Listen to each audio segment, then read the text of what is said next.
Hello friends, welcome back to my YouTube channel.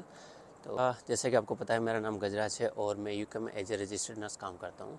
तो आज का जो वीडियो है बहुत स्पेशल होने वाला है। स्पेशल इसलिए क्योंकि जो भी बंदे एम्स में काम कर रहे हैं या फिर कोई भी स्टेट गवर्नमेंट में काम कर रहे हैं और जो भी गवर्नमेंट एग्ज़ाम की प्रिपरेशन कर रहे हैं एम्स या कोई भी स्टेट गवर्नमेंट हो गया उसके लिए, तो वो मुझे मैसेज करते हैं कि अगर हम यूके आए तो हमारे लिए बेनिफिशियल होगा या नहीं होगा। तो ये वीडियो उनके लिए है स्पेशल, कि जो लोग मुझे कमेंट करते हैं कि जो हमारे लिए अगर हम यूके आए तो हमारे लिए वो चीज़ बेनिफिशियल रहेगी या नहीं। और जो लोग कंफ्यूज होते हैं कि मैं एम्स की प्रिपरेशन कर रहा हूँ, तो बहुत सालों से मैं एम्स की प्रिपरेशन कर रहा हूँ और एम्स में अभी तक मेरा नंबर नहीं आया, और हताश हो जाते हैं, नर्वस हो जाते हैं कि इतना टाइम देने के बाद भी एम्स में नंबर नहीं आ रहा है। अगर फिर वो कंफ्यूज होते हैं कि अगर इतना टाइम अगर हम ओईटी के लिए देते तो भी वो हमारे लिए थोड़ा सा मतलब आसान हो जाता है उस एग्ज़ाम को क्लियर करना, और इससे अच्छा हम बाहर की प्रिपरेशन करते और आसानी से हमारा नंबर उसमें आ जाता। तो उनके लिए थोड़ा ये डिसीज़न लेना थोड़ा कन्फ्यूज़न वाला होता है कि हम क्या करें, क्योंकि ऑलरेडी उन्होंने बहुत टाइम निकाल दिया है और अब क्या करें। या फिर जो ऑलरेडी बहुत साल से एम्स में काम कर रहे हैं तो वो कुछ नया करने की सोच रहे हैं, तो वो पूछते हैं कि हमें बाहर आना चाहिए या नहीं, या फिर वहाँ पे आने का हमारा कोई फ़ायदा रहेगा या नहीं रहेगा, हम सेविंग कर पाएंगे कि नहीं कर पाएंगे। तो बहुत सारे क्वेश्चंस होते हैं, तो ये वीडियो उनके लिए ही है। तो फर्स्ट अगर हम एम्स की और एनएचएस जो यूके की है उसकी अगर कंपेयर करें, तो सैलरी वहाँ पे भी मिल रही है आपको, सैलरी यहाँ पे भी मिल रही है आपको फर्स्ट। लेकिन यहाँ पे यह है कि थोड़ा अर्निंग ज़्यादा है, ठीक है। और एवरेज कितना अर्न आप कमा सकते हो विदाउट बैंक शिफ्ट, वो सब हम बाद में बात करते हैं। लेकिन सिमिलरिटीज़ की बात करें तो वही आपको उधर भी आपको एनुअल लीव वगैरह मिलती है, सिक लीव वगैरह मिलती है, और उधर भी बहुत सारे गवर्नमेंट्स के बेनिफिट है वो मिलते हैं आपको। और मैं ये नहीं कह रहा हूँ कि एम्स की जॉब अच्छी नहीं, एम्स की बहुत ही अच्छी जॉब है। और हालांकि मेरे जो ज़्यादातर फ्रेंड्स हैं वो सारे एम्स के अंदर ही है, और मुझे बहुत अच्छा भी लगता है उन लोगों को सबको एम्स में देख के। और नेक्स्ट अगर सिमिलरिटीज़ की बात करें तो पेंशन वहाँ पे भी मिल रही है आपको, पेंशन यहाँ पे भी मिल रही है। और जो बेनिफिट है वो यही है कि अगर आप घर पे जाना चाहो तो आप थोड़ा ऐसे नज़दीक, अगर नज़दीक एम्स में हो तो आप आसानी से घर पे जा सकते हो और फ्रीक्वेंटली जा सकते हो, उसका ये थोड़ा बेनिफिट है। लेकिन जो सबसे मेजर जो डाउन साइड है वो यही है कि उसमें स्टेबिलिटी है। स्टेबिलिटी मीन्स कि इंक्रीमेंट प्रमोशंस तो आपको वहाँ पे भी मिल रहे, वो चीज़ें आपको यहाँ पे भी मिलेगी, उसमें कोई दोहराए वाली बात नहीं है। लेकिन वहाँ पे आपको प्रॉपर जो सैलरी है, फिक्स सैलरी वही मिलेगी, वहाँ पे एक्स्ट्रा वर्क आपको नहीं मिलता है। और अगर आप एक्स्ट्रा वर्क करना चाहो तो बहुत रेयर ऐसे ऑप्शंस होते हैं जो आप कर सकते हो। लेकिन अगर मैं यहाँ की बात करूँ तो यहाँ पर आप बैंक शिफ्ट कर सकते हो, जिसमें आपको काफ़ी अच्छा पैसा मिलता है, एक ड्यूटी के भी बहुत अच्छे पैसे मिलते हैं। दूसरा जो डाउन साइड है एम्स का वो ये है कि उसमें आपके जो ट्रांसफ़र है, इंटरनल ट्रांसफ़र, मतलब एक एम्स से दूसरे एम्स में नहीं होते हैं। और रेलवे के अंदर शायद हो जाता, लेकिन जो एम्स है उसके अंदर ट्रांसफ़र वगैरह नहीं होता है, तो वो थोड़ा सा डाउन साइड में है। लेकिन अगर जॉब की ओवरऑल देखा जाए तो बहुत अच्छी जॉब है, अच्छे से रेपुटेशंस अच्छी मिलती है, और लोग अच्छे से कदर भी करते हैं, तो वो सबसे बड़ा बेनिफिट है एम्स का। तो अब हम एनएचएस यूके और एम्स को अगर थोड़ा सा, या फिर जो भी गवर्नमेंट जॉब है उसको थोड़ा सा कंपेयर करके देखेंगे, तो उसमें आपके जो कन्फ्यूज़न है वो क्लियर हो जाएंगे। लेकिन इससे पहले मैं आपको ये कहना चाहता हूँ कि बहुत सारे लोग ऐसे बोलते हैं कि वहाँ जाके इतना फ़ायदा नहीं है और बहुत ज़्यादा एक्सपेंसेस है, तो वहाँ पे जाने का इतना कुछ फ़ायदा नहीं है, इससे अच्छा हम थोड़ा कम कमाएं लेकिन यहीं पे रहें। तो उसमें यह है कि अगर आप इनिशियल स्टेज पे हो तो मैं यही कहूँगा कि स्ट्रगल तो लाजमी है, और स्ट्रगल हर जगह ही है, स्ट्रगल वहाँ पे भी है, स्ट्रगल यहाँ पे भी है। लेकिन मैं ये दावे के साथ कह सकता हूँ कि अगर आप कोई भी यूरोपियन कंट्री, मैं ये नहीं कह रहा हूँ कि यूके के अंदर ही, अगर कोई भी यूरोपियन कंट्री के अंदर आप रजिस्टर्ड नर्स हो लीगली, तो आप अच्छे से कमा सकते हो और अच्छे से ग्रो कर सकते हो, ये मैं पूरे दावे के साथ कह सकता हूँ। क्योंकि अगर आप प्रॉपर प्रोसेस से नहीं गए हो तो आपको ज़रूरी नहीं कि वो उतना आपको पे स्केल अच्छे से मिले या फिर अच्छे हॉस्पिटल के अंदर जॉब मिले।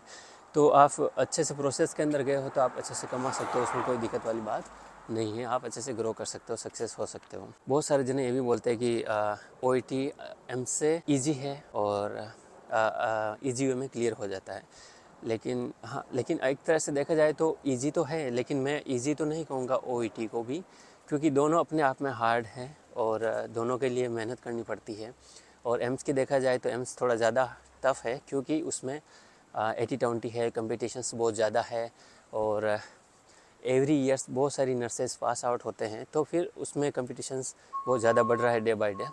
और उसके अलावा अभी एक और पैटर्न स्टार्ट कर दिया उन्होंने, 2 एग्ज़ाम होने लगे हैं, मीन्स की प्री एंड मेंस।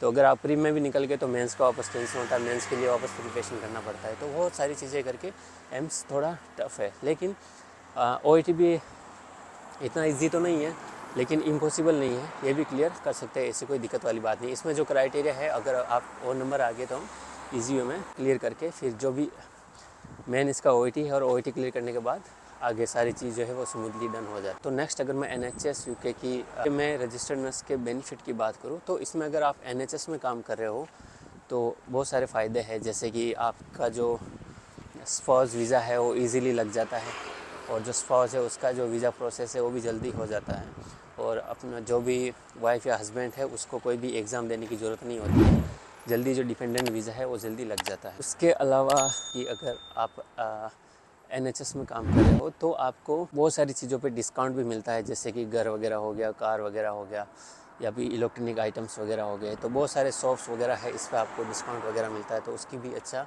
बेनिफिट, खासा बेनिफिट मिल जाता है। और ईयरली नेशनल इंश्योरेंस और टैक्स वगैरह है, उसका जो डिडक्शंस होता है उसकी वजह से जो हेल्थ है या फिर जो ट्रीटमेंट है NHS का, वो सारा फ्री ऑफ कॉस्ट में मिल जाता है हमें, और वो सबसे बड़ा बेनिफिट है। उसके अलावा जो बड़ा बेनिफिट है वो ये है कि अगर आप NHS में काम कर रहे हो तो आपका जो PR है वो जल्दी से फाइल हो जाता है, मीन्स कि PR का जो प्रोसेस है वो ईजीली मिल जाता है, PR ईजीली मिल जाता है, उसमें आपको ज़्यादा परेशानी नहीं आती। लेकिन अगर आप दूसरे सेक्टर के अंदर वो या फिर दूसरे वीज़ा के अंदर आए हो तो उसमें वो थोड़ा प्रॉब्लमेटिक होता है, लेकिन इसमें जल्दी PR मिल जाता है, तो वो अच्छा बेनिफिट है। जैसा कि मैंने बोला एम्स में स्टेबिलिटी होती है, तो इसमें किसी भी तरह की कोई स्टेबिलिटी नहीं होती, मीन्स कि आप जितना हार्ड वर्क कर सकते हो, जितना स्ट्रगल कर सकते हो, उतना ज़्यादा आप अर्न कर सकते हो। अगर मंथली आपने उतना अर्न कर सकते हो।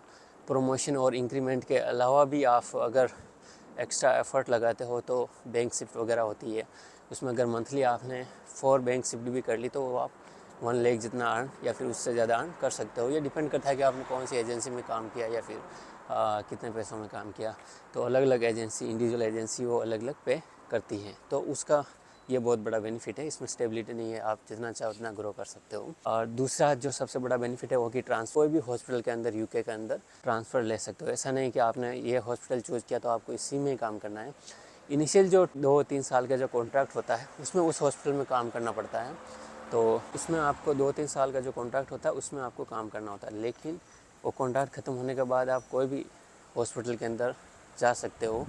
इवन अगर आप दूसरे हॉस्पिटल में जाते हो तो आपको ज़्यादा अपॉर्चुनिटी मिलती है। आपका जो अगर बैंड 5 पे हो तो बैंड 6 की अपॉर्चुनिटी मिलती है, बैंड 6 पे हो तो बैंड 7 पे, मतलब बहुत अच्छी अपॉर्चुनिटी मिलती है। तो आप ट्रांसफ़र कहीं पे भी ले सकते हो, कोई भी सिटी के अंदर या फिर कोई भी हॉस्पिटल के अंदर ट्रांसफ़र ले सकते हो। उसके अलावा उससे पहले भी अगर आप ट्रांसफ़र चाहो तो आप ट्रांसफ़र दूसरी जगह ले सकते हो, या फिर आप दूसरी जगह पहला जो हॉस्पिटल है उसमें रिज़ाइन देके दूसरी हॉस्पिटल में जा सकते हो। लेकिन जो कुछ फॉर्मेलिटीज़ है उसको पूरा करना होता है, कुछ पैसे है वो वापस आपको डिपॉजिट कराने पड़ते हैं, उसके बाद आप हॉस्पिटल छोड़ के दूसरे हॉस्पिटल में जा सकते हो। सैलरी की बात करें तो सैलरी की जैसा मैंने बोला है कि आप विदाउट बैंक सीट आप कुछ भी बैंक सीट वगैरह नहीं करोगे। अगर आप बैचलर यहाँ पर रह रहे हो तो 1 लाख से 1.5 लाख तक आप इजीली अर्न कर सकते हो।